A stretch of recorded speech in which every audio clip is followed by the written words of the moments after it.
Hello नमस्कार। आज हम कक्षा 10 का गणित की जो वास्तविक संख्या पहली प्रश्नावली उसको हम स्टार्ट करने वाले हैं और आपको ये बताएंगे कि ये कक्षा 10 में जो वास्तविक संख्या है उनसे कैसे क्वेश्चन बनते हैं।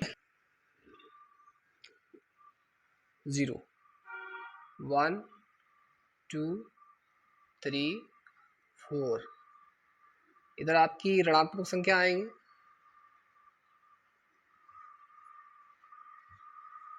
ठीक है, इधर धनात्मक आती है और इधर ऋणात्मक आती है। इसका यही प्रोसीजर होता है कि इधर संख्या आप दाईं तरफ जाएंगे तो सभी संख्याएं बड़ी होंगी और बाएं तरफ जाएंगे तो सभी संख्या आपकी छोटी होंगी। जैसे 0 से छोटी 1 -1, माइनस से छोटी ये, इससे छोटी ये, और इधर की ओर जाएंगे तो ये सब बड़ी होती है। ठीक है,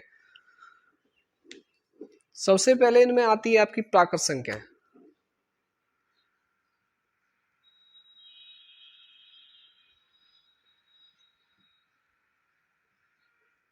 प्राकृत संख्या सबको मालूम है, 1 से प्रारंभ होती है और चलती जाती है अनंत तक।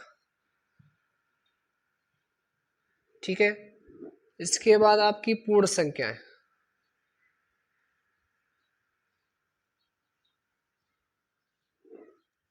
पूर्ण संख्या है आपकी 0 भी शामिल कर लेंगे पूर्ण संख्या में आपकी में, तो ये आपकी पूर्ण संख्या स्टार्ट हो जाएगी।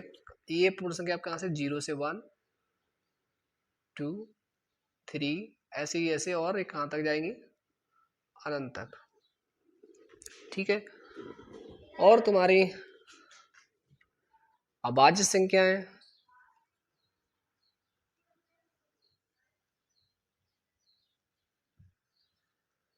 वह संख्या जो खुद से विभाज्य होती है, वो संख्या जैसे कहाँ से, और ये भी आपको याद रखना है ये कहाँ से प्रारंभ होती है, 2 से 3 5 7 9, सॉरी 9 नहीं आएगा, 11 13 ऐसे ऐसे चलता है। जो खुद से जिसका गुणनखंड सिर्फ एक ही आता है उसको हम अभाज्य संख्या कहते हैं।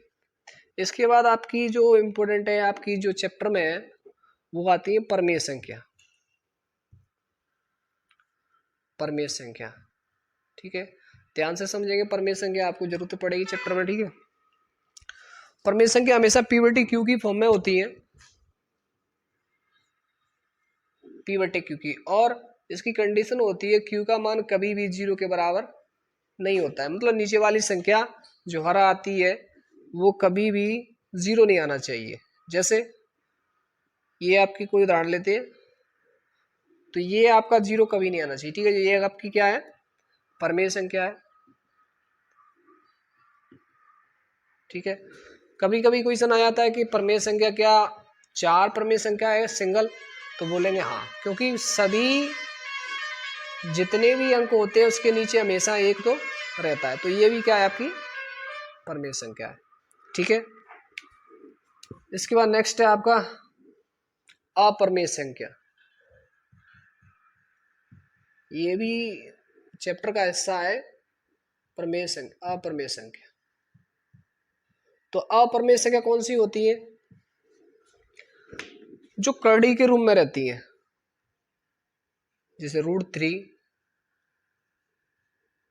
√5 बोलेंगे, √4 नहीं बोलेंगे, क्योंकि √4 का तो आंसर आपका 2 आता है, तो ये आपकी परमेय संख्या हो जाएगी। ठीक है, कड़ी के रूप में रहती। ठीक है, 7 है और आपकी 11 है, ये आपकी अपरमेय संख्या। ठीक है, तो इसी तरह ऋणात्मक होती है सभी संख्या, अगर इनके आगे ऋणात्मक तो ऋणात्मक प्राकृत संख्या ये सभी हो जाती है।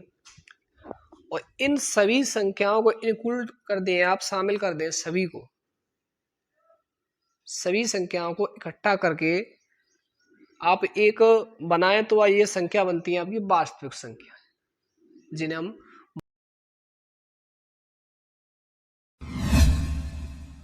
तो देखो पहला सवाल है यूक्लिड एल्गोरिथम विधि से किस तरह करें। ठीक है, सबसे पहले आपको दाईं तरफ एक लाइन खींचनी है और बड़ी संख्या को आपको बीच में रखना है और छोटी संख्या से आपको डिवाइड देना है। ठीक है, भाज बराबर भाजक और आपका इधर भागफल प्लस शेषफल। तो डिवाइड देंगे तो आपको एक बार ही जाएगा इधर, यहाँ आपका बचेगा 0 इधर ना, ठीक है।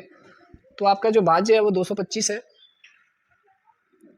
और भाजक आपका जो जिससे डिवाइड देते हैं वो आपका 135 है, और भागफल कितना आया है 1, और प्लस शेषफल आपका 90। ये रखने के थोड़े बस, और शेषफल से आपको डिवाइड देना, ठीक है।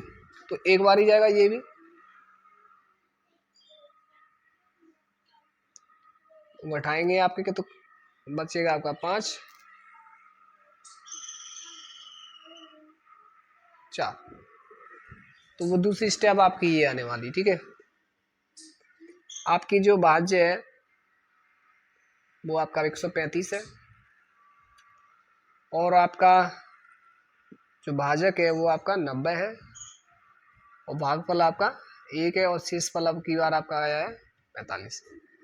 थर्ड स्टेप में दोबारा से इसी तरह जिससे आपने डिवाइड दिया उसी को, तो 45 का तो पूरा पूरा 90 बार जाएगा 2 बार, ठीक है। अब आपका शेषफल क्या आ गया 0।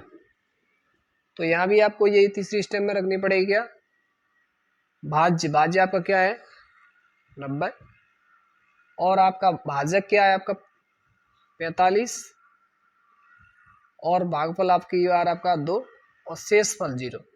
जब भी शेषफल 0 आता है तो ये समझिए अब आपका आंसर आने वाला है, सॉरी आ चुका है। तो आपका आंसर क्या है इसमें